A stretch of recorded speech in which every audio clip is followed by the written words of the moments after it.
भाग 3। सच्ची दोस्ती का जन्म। एक दिन कॉलेज की कैंटीन में सारिका और अदित ने फिर से अपनी बैठक का समय तय किया। उस दिन बारिश हो रही थी और हवा में एक ताजगी थी। दोनों ने चाय का ऑर्डर दिया और एक कोने में बैठ गए।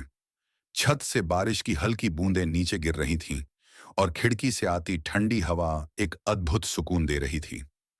वे दोनों घंटों बातें करने लगे, कभी किताबों पर, कभी जीवन के गहरे मुद्दों पर, कभी कभी छोटी छोटी बातें भी जो दिन प्रतिदिन के जीवन का हिस्सा बन चुकी थीं।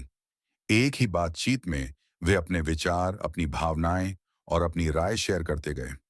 किसी एक मुद्दे पर कभी वे सहमत होते तो कभी असहमत, लेकिन हर बार वे एक दूसरे की बातों को समझने की कोशिश करते थे।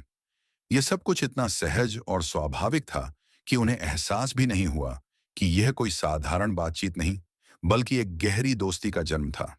सारिका मुस्कुराते हुए, तुमसे बातें करके हमेशा अच्छा लगता है अदित। तुम्हारी बातें हमेशा दिल को एक शांति दे देती हैं। अदित धीरे से मुस्कुराते हुए, मुझे भी।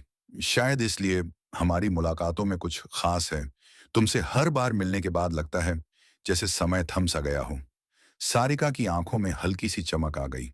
उसने सोचा, क्या यही वह एहसास है जो दोस्ती से कुछ ज्यादा है? यह सवाल उसके मन में खलबली मचाने लगा, लेकिन फिर भी उसने इसे सीधे तौर पर नहीं पूछा। वह जानती थी कि अभी वे सिर्फ दोस्त थे, लेकिन कभी कभी दोस्ती भी अपने आप में एक सुंदर शुरुआत होती है। आदित्य और सारिका की दोस्ती अब एक नए मुकाम पर पहुंच चुकी थी। वे न सिर्फ एक दूसरे के साथ अपने विचार साझा करते थे, बल्कि उनकी छोटी छोटी आदतें भी एक दूसरे से जुड़ी होती जा रही थीं। सारिका को आदित्य का शांत और सुलझा हुआ स्वभाव बहुत भाता था। वहीं आदित्य को सारिका की सोच और उसके अपने विचारों के प्रति उत्सुकता ने आकर्षित किया था।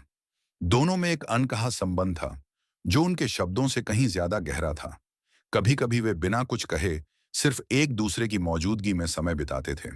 वे जानते थे कि यह दोस्ती अब एक मजबूत रिश्ते में बदलने की ओर बढ़ रही थी, लेकिन दोनों ही इसके बारे में कुछ नहीं बोलते थे। शायद वे एक दूसरे से इतना जुड़ चुके थे कि अब शब्दों की कोई जरूरत नहीं थी, क्योंकि उनकी आंखों और दिलों के बीच सब कुछ साफ था।